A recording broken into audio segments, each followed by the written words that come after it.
اعوذ باللہ من الشیطان الرجیم بسم اللہ الرحمن الرحیم زین للناس حب الشہوات من النساء والبنین والقناطیر المقنطرہ من الذہب والفضة والخیل المسومۃ والانعام والحرث ذالک متاع الحیاۃ الدنیا واللہ عندہ حسن المآب۔ سورہ نام کی آیت نمبر 14 ہے یہ، اور اس میں ہم پیچھے یہ بات چل رہی تھی، آپ لوگوں کو یاد ہوگا کہ اللہ تعالیٰ کے بارے میں صفات سے استدلال کیا گیا تھا حی و قیوم سے، کہ اس نے پہلے بھی کتابیں نازل کی ہیں اور قرآن مجید بھی نازل کیا ہے۔ نہ پہلی کتابیں اللہ کی شان کے خلاف تھی نازل کرنا، اور نہ اب اللہ کی شان کے خلاف ہے، بلکہ اس کے حی و قیوم ہونے کا تقاضا ہے کہ وہ اپنی مخلوق کی رہنمائی کے لیے ایسا کرتا رہے۔ البتہ پھر اللہ تعالیٰ نے بتایا کہ کتابوں کے اترنے کے بعد کچھ لوگ ایسے ہوتے ہیں کہ جو اس کی ان آیات کو جو متشابہ ہوتی ہیں ان کو مسئلہ بنا لیتے ہیں، اور جس کے نتیجے میں وہ الٹے سیدھے مطلب نکالتے رہتے ہیں۔ البتہ جن کے دلوں میں سچائی ہوتی ہے، پکے علم والے ہوتے ہیں، وہ ان کے پیچھے نہیں پڑتے، بس جو بات بتائی گئی ہوتی ہے اس کے بارے میں کہتے ہیں کہ جو کہ اللہ کی طرف سے ہے تو ہم اس پر ایمان رکھتے ہیں۔ اور یہ سارا کچھ وہ اس لیے کر رہے ہوتے ہیں کہ ان کے پیش نظر یہ ہوتا ہے کہ قیامت برپا ہونی ہے۔ اس کے بعد اللہ تعالیٰ نے یہ بتایا کہ قیامت اس طرح سے برپا ہونی ہے کہ کوئی کسی کے کام نہیں آئے گا، اور جو آل فرعون کے ساتھ ہوا وہی تم لوگوں کے ساتھ ہوگا اگر تم نہیں مانو گے، اور تم فرعون کی طرح مغلوب ہو جاؤ گے۔ اگر تمہیں تسلی نہیں ہو رہی ہے تو جنگ بدر کے واقعے پر نگاہ ڈال کر دیکھ لو کہ ہم نے کیسا کیا۔ اس مثال دینے کے بعد واپس بات اسی مضمون پہ آ گئی ہے کہ نیک لوگ جن کے دلوں میں کجی نہیں ہوتی وہ کیسے ہوتے ہیں، اور جن کے دلوں میں کجی ہوتی ہے وہ کیسے ہوتے ہیں۔ تو اس کجی کے پیدا ہونے کی وجہ اب بتائی جا رہی ہے کہ لوگوں کے لیے پسندیدہ بنا دیا گیا، مزین کر دیا گیا، سجا دیا گیا، نہایت دلچسپ اور دلکش بنا دیا گیا ہے حب الشہوات کو، من النساء، خواہشات جو ہیں، تمنائیں جو ہیں دل کی، ان کو اللہ تعالیٰ نے بہت زیادہ پسندیدہ بنا دیا ہے۔ اس میں مردوں کے لیے عورتیں اور عورتوں کے لیے مرد، والبنین، دونوں کے لیے اولاد، والقناطیر المقنطرہ من الذہب والفضہ، سونے اور چاندی کے جمع کیے ہوئے ڈھیر، والخیل المسومہ، نشان لگے ہوئے گھوڑے، والانعام، چوپائے، والحرث، اور کھیتیاں، یہ سب پسندیدہ بنا دی گئی ہیں۔ یہ ان آیات میں سے جن میں اللہ تعالیٰ نے پوری ایک فہرست گنوائی ہے۔ تو پہلے جو لفظ بولا گیا ہے وہ شہوات کا ہے۔ شہوات جو ہیں یہ شہوت کی جمع ہے، اور اس کے معنی ہوتے ہیں کہ تمنا کا بہت زیادہ غلبہ یا بہت زیادہ اس کی خواہش کسی چیز کی۔ تو ہمارے اردو میں یہ صرف جنسی پہلو سے بیان ہوتا ہے، لیکن عربی میں یہ جو بھی تمنا ہو، اولاد کی ہو، پیسے کی ہو، میاں بیوی کی ہو، یہ جب اس کا پورے زور کے ساتھ موجود ہو تو اس کو شہوت کہتے ہیں۔ تو دل کے اندر جو تمنائیں ہیں یہ گھر کر لیتی ہیں۔ زینا، یہاں پہ اللہ تعالیٰ کے اس کائنات کے نظام کو بتایا جا رہا ہے کہ اس کائنات کا نظام ایسا نہیں ہے کہ اس میں لوگوں کے دلوں میں یہ چیزیں پسندیدہ نہیں بنائی گئیں۔ سب لوگوں کے دل میں یہ چیزیں پسندیدہ بنا دی گئیں، سب اس کی تمنا میں جیتے ہیں۔ کوئی ایک شخص بھی آپ کو نہیں ملے گا جس کے دل میں یہ آرزویں نہ ہوں، سوائے اس کے کہ وہ نارمل نہ ہو۔ جو اکثریت ہے اور نارمل ہے وہ ان چیزوں کی تمنا رکھتے ہیں۔ میاں بیوی یعنی مرد اور عورت کی تمنا، اولاد کی تمنا، پیسے کی تمنا۔ اگر پرانے زمانے میں چلے جائیں تو گھوڑے، خچر، جانور، چوپائے، کھیتی، اپنے اپنے کام کے لحاظ سے جو کسان ہوں گے ان کو کھیتی میں پھل آنے کی، فصل آنے کی تمنا ہوگی۔ جو جانوروں کو پالنے والے ہیں ان کے اپنے جانوروں کی توقعات ہوں گی، ان کے دل للچارے ہوں گے، اور پرانے زمانے میں تقریباً یہ ساری چیزیں سب لوگ کر رہے ہوتے تھے. کچھ کھیتی بھی ہے، کچھ جانور بھی ہیں، کچھ چوپائے بھی ہیں، کچھ گھوڑا بھی رکھا ہوا ہے، تو وہ سارا کچھ یہاں پہ ہے. اور پیسہ تو ہوتا ہی ہے، خواہ وہ جانوروں کی شکل میں ہو، کسی شکل میں ہو. تو اب یہ اللہ تعالیٰ بتا رہے ہیں کہ میں نے سب کے دلوں میں یہ چیزیں مزین کر دی ہیں. مزین کرنے کا مطلب یہ ہے کہ ان کی کشش بہت زیادہ دل میں رکھ دی ہے، ان کے یعنی گویا دل کے اندر کھبا دیا ان کو. وہ دل کی تمناؤں اتنی گہری ہیں کہ دل کھرچ کر بھی وہ صاف کر کے نہیں نکلے گی. اب یہ انسان کی فطرت میں یہ چیز رکھی گئی، یہ ناجائز نہیں ہے. لیکن یہ ہمیں حق سے دور لے جاتی ہے اگر ایک غلطی ہم کر لیں. یہ چیزیں ہمیں حق سے دور لے جاتی ہیں، یا یہ شہوات جو ہیں، یا یہ انسان کی جو نفسیات ہے، یہ اسے کچھ چیزوں سے، حقائق سے، سچائیوں سے، بعض اعمال سے دور لے جاتی ہے اگر ہم ان کی صحیح حقیقت نہ سمجھیں کہ یہ کیوں ہے ایسا. اس حقیقت کو اگلے جملے میں بتایا اللہ تعالیٰ نے، ذالک متاع الحیات الدنیا، یہ اس دنیا کی زندگی کی متاع ہے، اس سے زیادہ کچھ نہیں ہے. گویا یہ جملہ ان تمام چیزوں کی حقیقت بتانے کے لیے آیا ہے کہ یہ دنیا میں تمہیں رہنے کے لیے کچھ سامان دیا گیا تھا، تم نے ان چیزوں کو مستقل چیزیں سمجھ لی، ان کے پیچھے لگ گئے، ان کی تمنا میں پڑ گئے، ان کے لیے سب کچھ چھوڑنے کو تیار ہو گئے، حالانکہ یہ اس دنیا کی زندگی کا متاع تھی. متاع کا مطلب وہ چیزیں ہوتی ہیں جو ہمارے پاس ہوں تو ہم کچھ زندگی گزار سکتے ہیں، کوئی لمحات سفر کر سکتے ہیں، کچھ کر سکتے ہیں.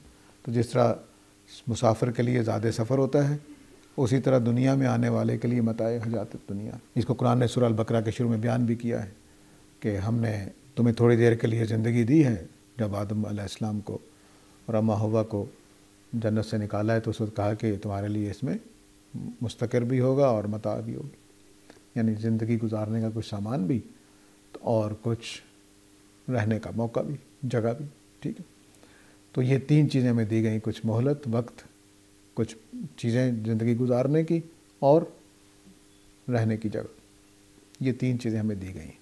تو متاع کا مطلب یہ نہیں ہوتا کہ وہ مال ہے، مال نہیں ہے یہ کہ جو آپ ہمیشہ میرے پاس رہے گا، یہ متاع ہے.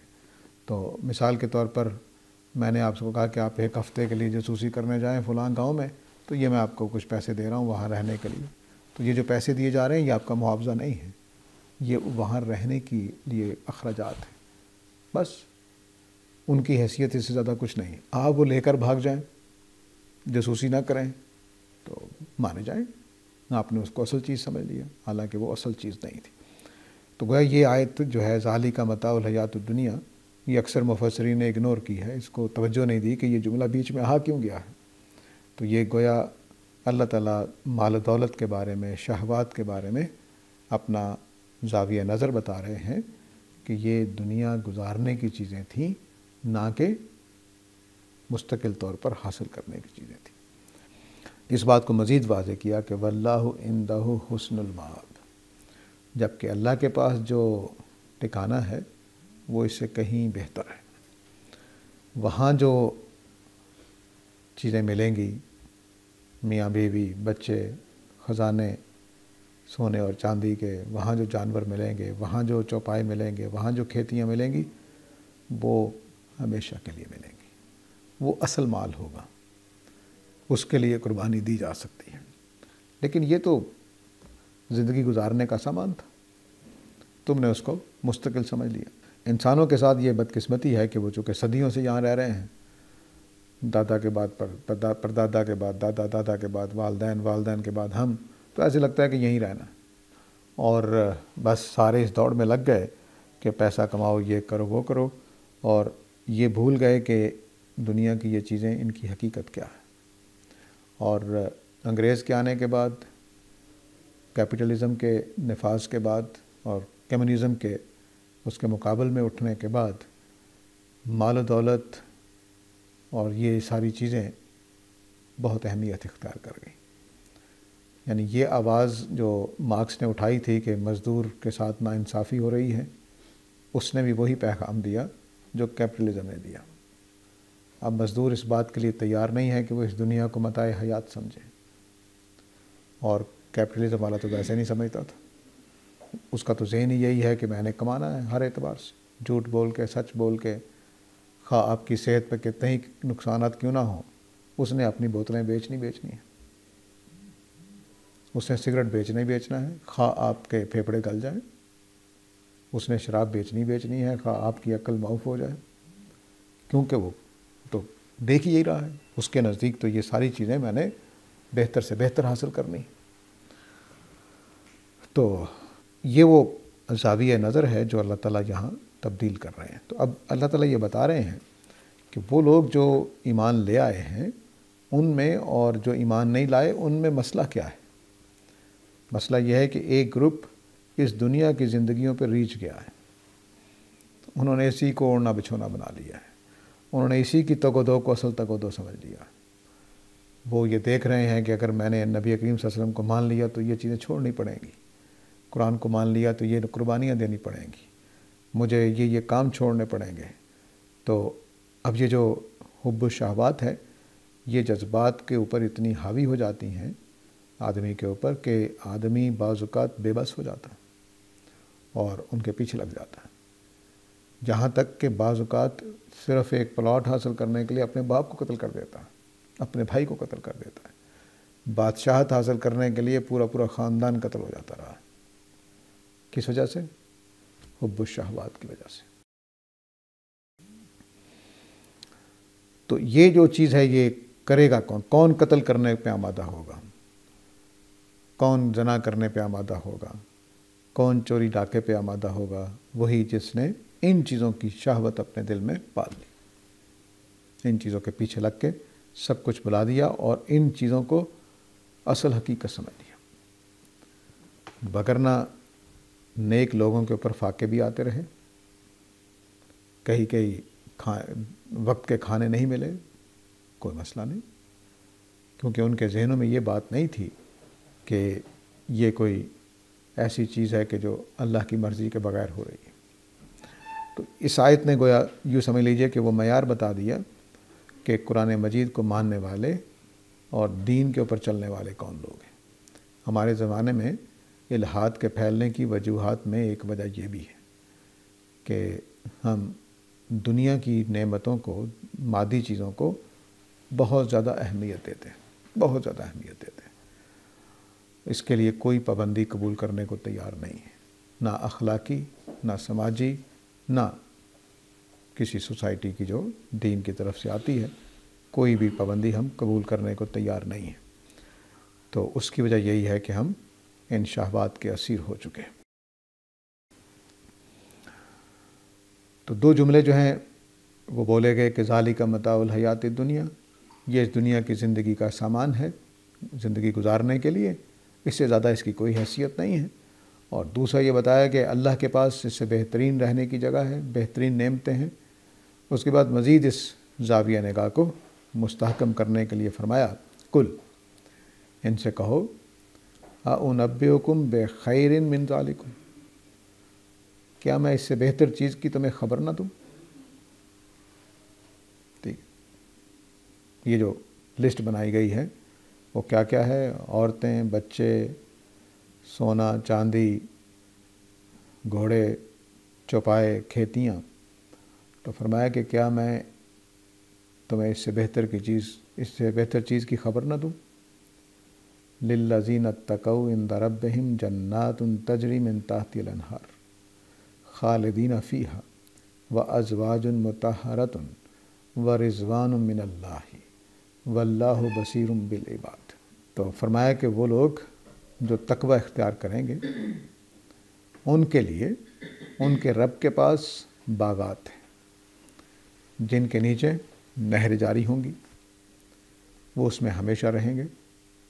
ان کے لیے ان کے لحاظ سے نہایت مناسب و پاکیزہ صفت جوڑے ہوں گے، اور سب سے بڑھ کر یہ کہ اللہ کی رضوان حاصل ہوگی۔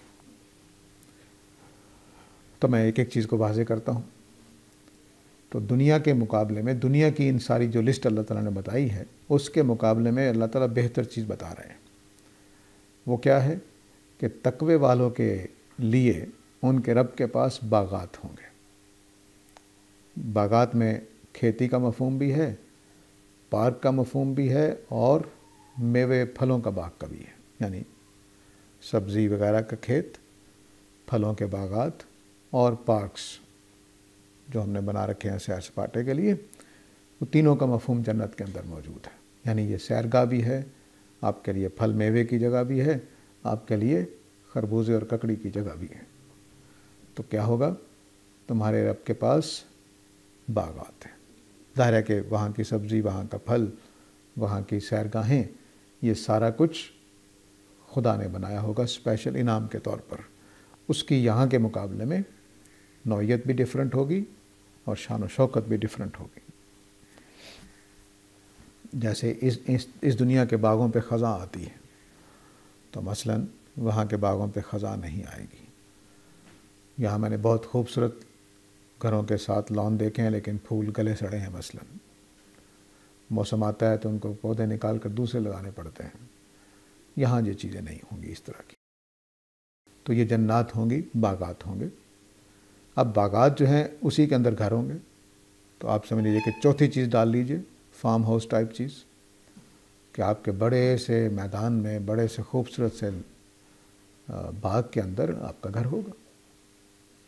تو اب جنات کے 4 پہلو ہیں جو میں نے بیان کر دیے۔ ایک یہ کہ یہ کھیتی ہوگی، ایک یہ کہ پھلوں میوہ جات کا باغ ہوگا، دوسرا یہ کہ یہ آپ کے لیے پارک کا کام کرے گا، اور چوتھا یہ کہ اس میں آپ کا ایک خوبصورت گھر ہوگا۔ اور اس گھر کے جنت جب ہم سورہ رحمان تک پہنچتے ہیں تو سورہ رحمان میں ایک اور بات کا اضافہ کر دیا گیا ہے کہ وہاں سیرگاہیں ہوں گی خیموں والی، یعنی آپ کیمپنگ بھی کریں گے، خیموں والی سیرگاہیں ہوں گی، تو اس کا بھی ذکر کر دیا گیا۔ تو یہ جنت ہوگی آپ کے پاس۔ تو یہاں کے جو گھوڑے گدھے اور انسان ہیں ان کے مقابلے میں فرمایا کہ تمہارے پاس وہاں جنات تجری من تحتها الانہار، ان کے نیچے نہریں جاری ہوں گی۔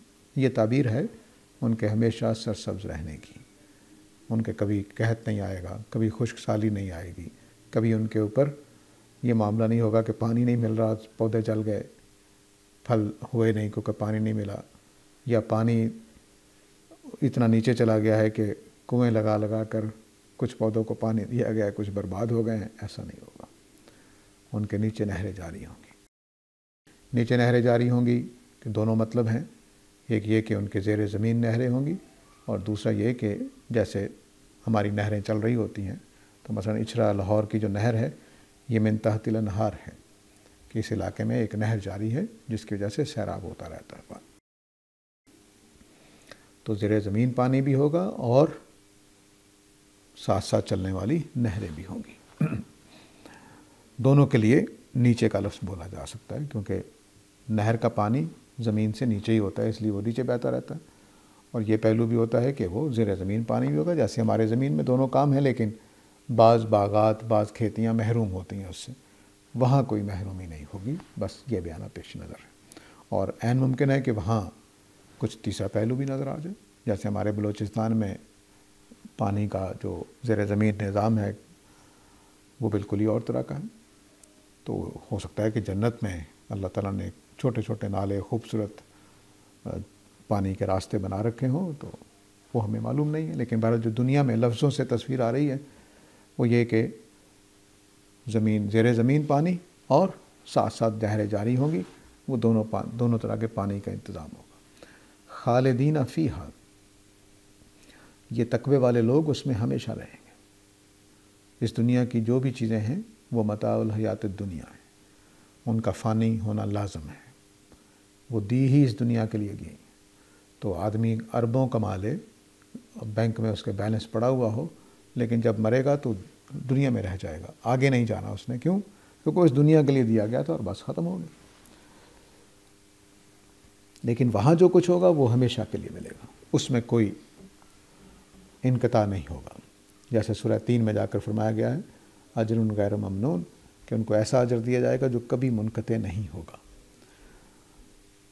وَأَزْوَاجٌ مُطَہَّرَةٌ، ان کو یہ گھر ملیں گے، یہ باغات ملیں گے، اور نہریں جاری ہوں گی اس میں، اور ہمیشہ ہمیشہ کے لیے ملیں گے، اور ان میں ازواج مطہرۃ ہوں گی۔ مطہرہ جو ہے وہ 2-3 پہلو اپنے اندر رکھتا ہے۔ عام طور سے اس کا ترجمہ پاکیزہ کیا جاتا ہے، وہ پوری بات کو ادا نہیں کرتا۔ مطہرہ کا مطلب ہوتا ہے کہ ایک پہلے بات یہ ہوتی ہے کہ تہمتوں سے پاک، ٹھیک ہے، ایک مطلب یہ ہوتا ہے مطہرہ کا۔ جیسے سیدہ خدیجہ کا لقب طاہرہ تھا، تو اس کا مطلب ہے کہ ان پر کوئی تہمت نہیں تھی اس طرح کی۔ تو مطہرہ جو ہے وہ پہلا اس کا مطلب یہ ہوتا ہے کہ تہمتوں سے پاک، پاک دامن، شریف زادی۔ مطہرہ میں دوسرا پہلو جو ہے وہ یہ ہوتا ہے کہ مثلاً ہم دنیا میں اکثر ہوتا ہے کہ میاں بیوی کے درمیان انڈرسٹینڈنگ نہیں ہو پاتی، اس کی وجہ سے وہ ایک دوسرے سے ایک طرح کی سمجھیے کہ عدم مناسبت سی محسوس کر کے ایک فاصلہ سا محسوس کرتا ہے۔ تو وہاں پر ایسا نہیں ہوگا۔ خواہ آپ کو یہی بیوی ملے تو وہ بھی مطہرہ ہو گئی ہوگی، اس کے اندر بھی مناسبت پیدا ہو گئی ہوگی۔ وہ جو یہاں کے قرآن نے اس کو بیان کیا ہے سارے مومنین کے لیے کہ تمام مومنین کے دل سے غل کو نکال دیا جائے گا۔ غل کو نکال دیا جائے گا کہ اس کا مطلب کیا ہے کہ میرے اور آپ کے درمیان جو چپکلش تھی، جو دشمنی تھی، یا جو ایک دوسرے کے ہم ایک دوسرے سے فاصلہ محسوس کرتے تھے، یا ایک دوسرے کو برا محسوس کرتے تھے، یا ایک دوسرے کی برائیاں ہمارے سامنے تھیں، وہ ساری زائل کر دی جائیں گی۔ اب ہم باہم طور پر محبت سے رہنے والے، کوئی نفرت محسوس نہیں ہوگی، کوئی اس میں دشمنی، کوئی حقد، کوئی نفرت، کوئی دوری، کوئی فاصلہ محسوس نہیں ہوگا۔ تو مطہرہ کا دوسرا مطلب یہ ہے کہ یہاں پر تو ہم کئی جوڑوں کو دیکھتے ہیں کہ ان کے درمیان میں ہم آہنگی نہیں ہوتی، اور یہ بھی ہوتا ہے کہ ہم آہنگی تو ہوتی ہے لیکن کوئی 1-2 پہلو ایسے ہوتے ہیں جو ساری زندگی ساتھ چلتے رہتے ہیں۔ تو مطہرہ میں یہ چیز ختم ہو جائے گی، ٹھیک ہے۔ اور تیسرا پہلو یہ ہے، پہلا پہلو میں نے بتایا کہ پاک دامنی کا، اس میں تہمت سے پاک ہوں گی، اور قرآن نے اس کو دوسری جگہ بھی بیان کیا ہے کہ لم یطمثھن انس ولا جان، ان کو کسی جن و انس نے پہلے سے نہیں چھوا ہوگا۔ مطہرہ میں وہ پہلو ہے۔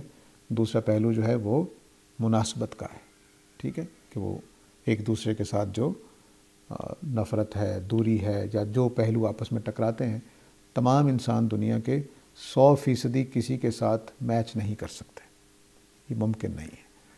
کہیں 5% خرابی ہوگی، کہیں 10% ہوگی، کہیں 50% ہوگی، وہ جو خرابیاں ہیں وہ دور کر دی جائیں گی، ٹھیک ہے۔ تو یہ مطہرہ کا دوسرا پہلو یہ ہے کہ بالکل عین جیسے کسی شوہر کو بیوی چاہیے ہوگی، جیسے کسی بیوی کو شوہر چاہیے ہوگا، ویسا ملے گا، ٹھیک ہے۔ خواہ وہ یہاں کی میاں بیوی ہی کیوں نہ ہو، وہ آپس میں ہم آہنگ کر دیے جائیں گے۔ یہ ازواج مطہرہ کا دوسرا مفہوم ہے۔ ازواج مطہرہ کا تیسرا مفہوم جو ہے وہ یہ ہے کہ یہ جو جوڑے ہوں گے ان کا آپس میں جو تعلق ہے وہ بھی پاکیزہ، پاک بازی والا تعلق ہوگا۔ یہ ازواج مطہرہ کے 3 پہلو ممکن ہیں، اور بھی پہلو نکل سکتے ہیں لیکن اتنی بات کافی ہے۔ نبی کریم صلی اللہ علیہ وسلم فرمایا کرتے تھے کہ جس کو اچھی بیوی مل گئی وہ بہت خوش قسمت ہے، ٹھیک ہے۔ تو جس کو اچھا شوہر مل جائے وہ خاتون بڑی خوش قسمت ہے۔ تو وہاں پر جنت مکمل نہیں ہوگی اگر میاں بیوی میں ایسے ہی جھگڑے ہوں گے جیسے یہاں پہ، ٹھیک ہے۔ تو اس لیے یہ جنت کو جنت بنانے کے لیے ضروری ہے کہ وہاں پہ ازواج مطہرہ ہوں، وگرنہ جو یہاں پہ بہت صاحب ثروت لوگوں کے گھر بھی برباد ہو جاتے ہیں اگر میاں بیوی کے آپس میں انڈرسٹینڈنگ نہ ہو، تعلق اچھا نہ ہو، تو یہ ہوتا۔ اب یہاں بچوں کا ذکر نہیں ہے۔ یہ دلچسپ بات ہے کہ صرف جنت ہے، جنت کی نعمتیں ہیں، ہمیشہ اس میں رہنا ہے، اور ازواج مطہرات، گویا اولاد جو ہم یہاں سے لے گئے ہیں بس وہی کافی ہے شاید، ٹھیک ہے۔ اور یہ بھی ممکن ہے کہ وہاں بھی اولاد ہو، لیکن بہرحال وہ ہمیں بتایا نہیں گیا۔ تو وہ ازواج مطہرات پاک باز، مناسبت والی، سازگار، ایک دوسرے کے ساتھ مل کر چلنے والے جوڑے ہوں گے۔ ازواج کا مطلب صرف بیویاں نہیں ہیں، ہمارے ہاں بیویاں ترجمہ کر دیا جاتا ہے، جوڑے مراد ہے یہاں پر۔ یعنی عورتوں کے لیے مرد، مردوں کے لیے عورتیں، جیسے دنیا میں جوڑے بنائے ہیں ایسے ہی آخرت میں بنیں گے۔ اب اس میں یہ سوال پیدا ہو جاتا ہے بعض پہلوؤں سے کہ وہ وہاں کوئی الگ سے عورتیں بھی دی جائیں گی یا یہی بیویاں ہوں گی صرف؟ تو قرآن مجید سے دونوں باتوں کا امکان واضح ہوتا ہے کہ یہ بیویاں تو ہوں گی ہی اور وہاں سے بھی مل سکتی ہیں، اس کے ضروری نہیں ہے کہ وہ یہی والی دنیا کی عورتیں ہی ہوں۔ تو یہ جو معاملہ ہے دنیا میں جیسا ہے ویسا ہی وہاں ہوگا، عورتوں کے لیے شوہر ہیں، شوہروں کے لیے عورتیں ہیں، یہ وہاں پر بھی ہوگا۔ وَرِضْوَانٌ مِّنَ اللہ، اور اللہ کی رضوان بھی حاصل ہوگی۔ یہ سب سے بڑی بات ہے جو جنت میں حاصل ہوگی۔ جنت حاصل ہی ان کو ہونی ہے جو اللہ سے راضی اور اللہ جن سے راضی ہوا۔ لیکن مثال کے طور پر دنیا میں ایک مثال دینا چاہوں گا، بہت حقیر مثال ہے، کہ کسی ملک کا بادشاہ آپ کا دوست ہو اور وہ آپ سے راضی ہو، آپ جو جاگیر لینا چاہیں مل جائے، جو خزانے سے پیسہ لینا چاہیں مل جائے، جو پولیس کوتوال کی مدد لینا چاہیں آپ کو مل جائے، کہیں سفارش کی ضرورت ہو وہ آپ کو مل جائے، کہیں چھپنے کی ضرورت ہو آپ وہاں جگہ مل جائے۔ تو اگر کسی دنیا میں کسی آدمی کو کسی ایسے بادشاہ کی رضا حاصل ہو تو وہ کتنا کچھ اس کو حاصل ہوتا ہے، تو جو اللہ کی رضا حاصل ہو جائے گی اس کو کیا ملے گا؟ تو رضوان من اللہ میں سب کچھ شامل ہے، گویا کہ جو چیزیں خدا کی رضا کے بعد ملنی ہے وہ مل جائیں گی۔ رضوان من اللہ کے قرآن مجید میں جو بیانات ہیں اس میں رضی اللہ عنہم ورضوا عنہ کا ایک بیان ہے کہ اللہ ان سے راضی ہو گیا، وہ اللہ سے راضی ہو گئے، ٹھیک ہے۔ اس کے بعد پھر سمجھے کہ آپ کو جو کچھ اللہ کی رضا سے ملنے والا ہے ملے گا۔ اب دینے والا کون ہے؟ خدا، کوئی بادشاہ نہیں ہے جس کو مال ختم ہونے کا ڈر ہو، جس کو اپنے خزانے خالی ہونے کا ڈر ہو، یا اس کے اندر بخل ہو، یا اس کے اندر حوصلہ ہی نہ ہو۔ یہ خدا کی رضوان ہے۔ تو اس میں سب کچھ ملنے کا پوری امکانات، اتنا کچھ ملنے کا امکان کہ جو اللہ تعالیٰ نے خلاصہ سا اوپر کر دیا ہے۔ دوسری جگہ بیان کیا ہے ما تشتہی انفسکم، وہاں وہی لفظ استعمال کیا یہاں پہ جو حب الشہوات میں استعمال کیا ہے کہ تمہیں وہاں ملے گا جو تمہاری شہوت تمہیں چاہے گی۔ ما تشتہی انفسکم، جو مال دولت لینا چاہو گے وہ ملے گا۔ تو یہ رضوان من اللہ ہے، گویا کہ آپ نے بادشاہ کائنات کو راضی کر لیا، وہ آپ سے خوش ہے، تو جو دل میں آئے گا اس کا دے گا، جو آپ اس سے لینا چاہیں گے آپ کو ملے گا۔ واللہ بصیر بالعباد، اور اس مقصد کے لیے اللہ تعالیٰ مسلسل اپنے بندوں کو دیکھ رہا ہے کہ کون تقوی اختیار کرتے ہیں اور کون حب الشہوات میں پڑھ کر اس متاع حیات کو اصل زندگی سمجھ لیتے ہیں۔ دونوں کے اوپر اللہ تعالیٰ نگاہ رکھے ہوئے ہیں۔ تو جو متقی ہیں ان کو یہ سب کچھ ملنے والا ہے، تو جو متقی نہیں ہیں ان کو یہ ملنے والا نہیں۔ اب متقی کون ہیں؟ متقی وہی ہیں جو اوپر والی بیان کی گئی نعمتوں کو اس دنیا کی زندگی کا سامان سمجھتے ہیں، بس اس سے زیادہ اس کو کوئی اہمیت نہیں دیتے۔ نبی کریم صلی اللہ علیہ وسلم نے اس کو بیان کیا رزق کفاف میں، کہ ایسا رزق جو بس زندگی گزارنے میں سہولت سے زندگی گزارتے ہیں بس۔ تو یہ جو رزق کفاف ہے یہی وہ دراصل سب سے بڑی نعمت ہے کہ جو آدمی کو مل جائے، زندگی گزر جائے نیکی کے ساتھ، تقوی کے ساتھ، تو بس الحمدللہ۔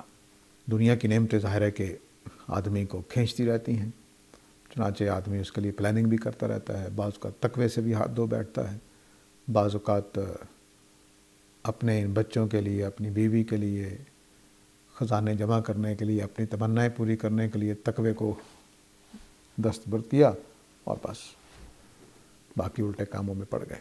تو متقی آدمی وہ ہے کہ جو ان نعمتوں کی شہوت میں پڑھ کر نیکی پر قائم، نیکی نہیں چھوڑتا، برائی کا راستہ اختیار نہیں کرتا، ناجائز راستے اختیار نہیں کرتا، غلط اقدامات نہیں کرتا، بس وہ متقی ہے۔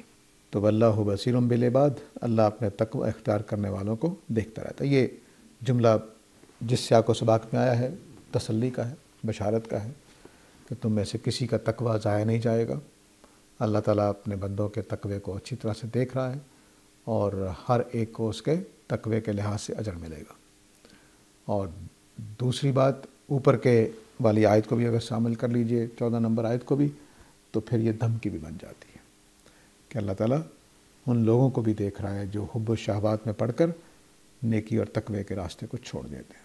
تسلی کا مضمون ہے چونکہ، تو اس لیے اسی کا غلبہ ہے۔ آگے ان بندوں کی ایک اور صفت بیان کی گئی جس سے بالکل واضح ہو جاتا ہے کہ یہ تسلی کا مضمون کا غلبہ ہے اس میں۔ الذین یقولون ربنا اننا آمنا فاغفر لنا ذنوبنا وقنا عذاب النار۔ اب میں نے جیسے بتایا کہ یہ پیچھے آیت جو تھی جس میں دلوں کی کجی والے لوگ زیر بحث تھے اور دلوں کے صحیح لوگ زیر بحث تھے، ان جو صحیح دل والے لوگ تھے ان کی اب یہ صفات اللہ تعالیٰ یہاں دوبارہ بیان کر رہے ہیں۔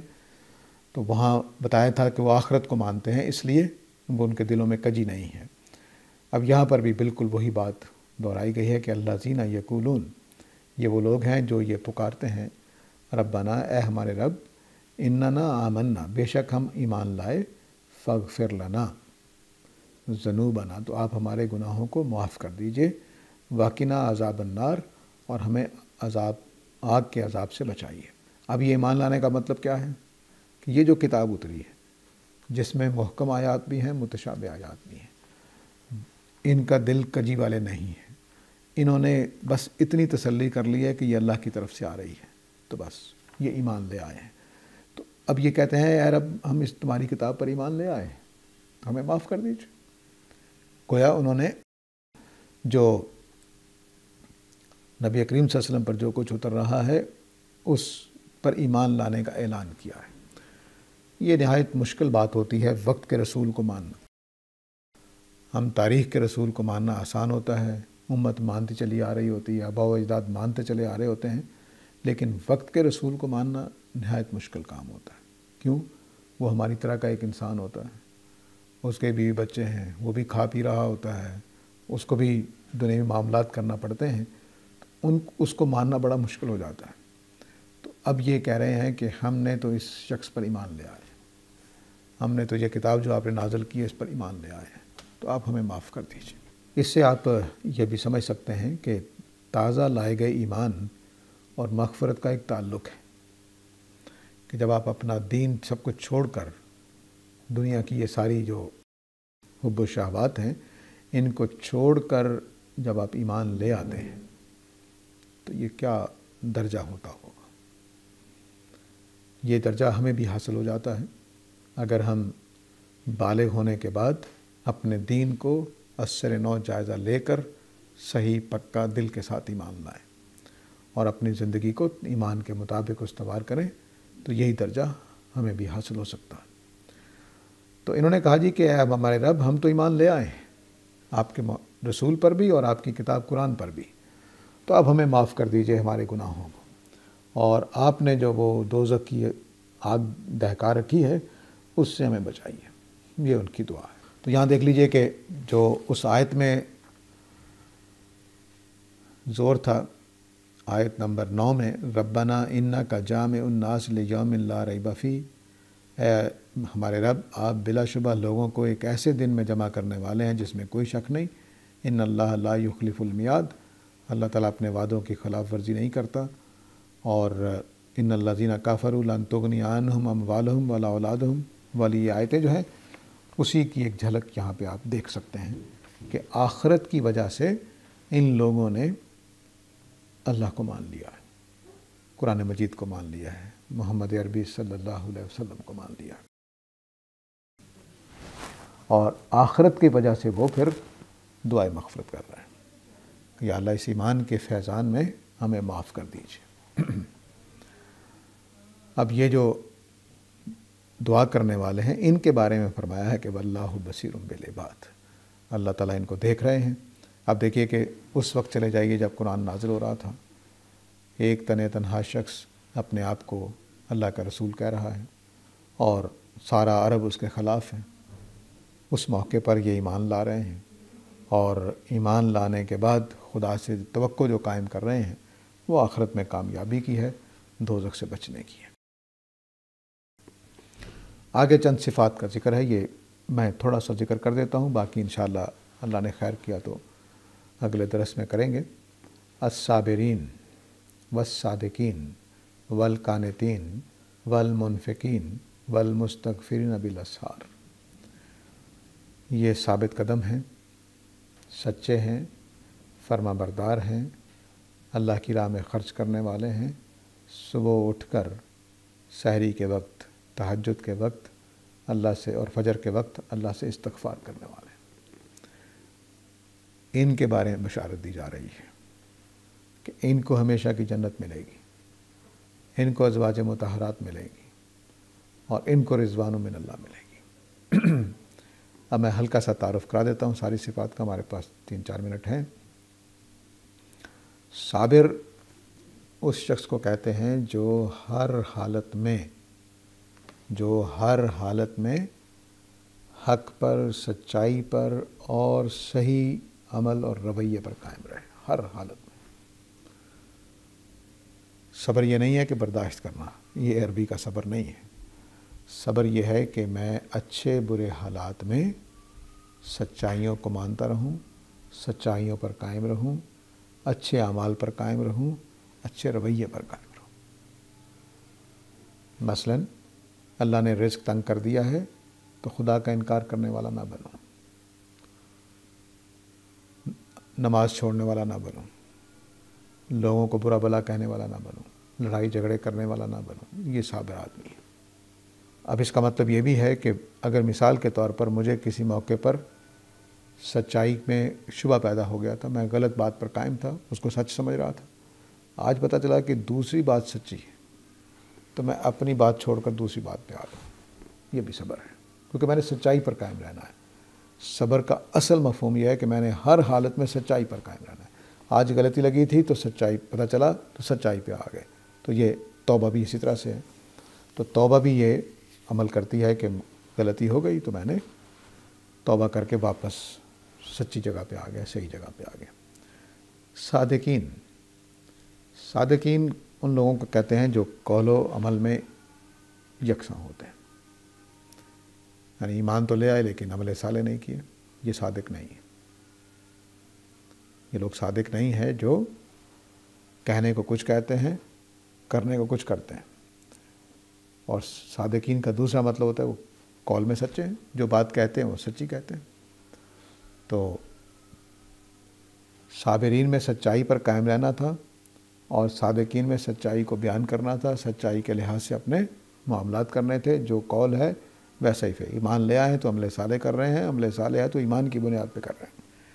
والقانتین، یعنی یہ مرد و عورت دونوں کے لیے ہو رہا ہے۔ اگر ہر زبان میں جو ہماری مشرقی زبانیں، مغربی زبانیں ہیں، ان سب میں یہ ہوتا تھا کہ مذکر کے صیغے دونوں کے لیے استعمال ہوتے ہیں، سوائے اس کے کہ کلام میں واضح کر دیا کہ اب یہ مردوں کے لیے بات ہو رہی ہے یا عورتوں کے لیے ہو رہی ہے۔ تو جیسے ہم کہتے ہیں سب کو نیکی کرنی چاہیے، تو بس ایسے ہی یہاں پر ہو رہا ہے۔ تو مرد و عورت جو صابرین ہیں، مرد و عورت جو صادقین ہیں، مرد و عورت جو قانتین ہیں، اللہ کے فرما بردار ہیں، جب خدا کی طرف سے حکم آتا ہے اس کو مان لیتے ہیں۔ والمنفقین، مرد و عورت جو اللہ کی راہ میں خرچ کرنے والے ہیں، غریبوں کو کھانا کھلا رہے ہیں، ان کو کوئی شادیاں کرا رہے ہیں، ان کے کوئی معاملات حل کر رہے ہیں، کوئی ان کے مشکلوں میں کام آ رہے ہیں، اور اس میں رشتہ داروں کا پہلا حق ہے، ہم سارے جانتے ہیں۔ والمستغفرین بالاسحار، اور جو کچھ کوتاہیاں ہو جاتی ہیں، گناہ ہو جاتے ہیں، غلطیاں ہو جاتی ہیں، ان کی صبح اٹھ کر خدا سے مغفرت چاہنے والے ہیں۔ صبح تہجد کا وقت جو ہے یہ، اور فجر کا جو وقت ہے، ان دونوں میں اللہ تعالیٰ نے بتایا ہے کہ یہ ہمیں معلوم ہے، کچھ چیزیں اللہ تعالیٰ نے بتائی ہیں، کچھ نبی کریم صلی اللہ علیہ وسلم نے، کہ یہ بہترین اوقات ہیں۔ اور جو سحر ہے وہ ہماری وہی سحر ہوتی ہے جو رمضان میں ہوتی ہے، جس میں ہم روزہ رکھ رہے ہوتے ہیں۔ تو یہ تہجد کا ٹائم ہے۔ اصل میں تہجد کا ٹائم عشاء سے شروع ہو جاتا ہے اور سحری تک قائم رہتا ہے۔ جیسے ہی سحری ختم ہوتی ہے تو فجر کا ٹائم شروع ہو جاتا ہے۔ تو سحری کے موقع پر جو نماز پڑھی جاتی ہے وہ تہجد ہے، تو یہ اکیلے ہوتی ہے، تو اس میں تنہائی بھی شامل ہے، اس میں سورہ مزمل کے مطابق اللہ کی طرف رجوع بھی شامل ہے۔ تو یہ خاص کیفیت میں خدا سے استغفار کر رہے ہوتے ہیں۔ تو یہ لوگ ہیں جن کے بارے میں اللہ تعالیٰ نے بشارت دی ہے کہ میں ان کو دیکھتا رہتا ہوں، ان کے اوپر میری پوری نگاہ ہے، ان کی کوئی نیکی ضائع نہیں جائے گی، ان کو ہمیشہ کے باغات ملیں گے جن میں کبھی زوال نہیں ہوگا، اور ان کی طبیعتوں کے مطابق پاک باز جوڑے ملیں گے جو ہر عیب سے پاک ہوں گے، اور رضوان من اللہ بھی ان کو حاصل ہوگا، ہر پہلو سے اللہ ان سے راضی ہوگا۔ تو یہ وہ شاندار جگہ ہے جہاں پر یہ رہیں گے۔ تو یہ کس بات کا جواب ہے؟ آؤ میں تمہیں بتاتا ہوں اس سے بہتر کون سی جگہ ہے۔ تو دنیا کی جو نعمتیں ہیں ان کے مقابلے میں جو بہتر چیز ہے اس کا ذکر یہاں اللہ تعالیٰ نے تفصیل کے ساتھ کیا ہے، اور ان لوگوں کا بھی ذکر کر دیا ہے جن کو یہ نعمتیں حاصل ہوں گی۔ تو یہاں پر وقت ہو گیا ہے۔ وآخر دعوانا ان الحمد للہ رب العالمین۔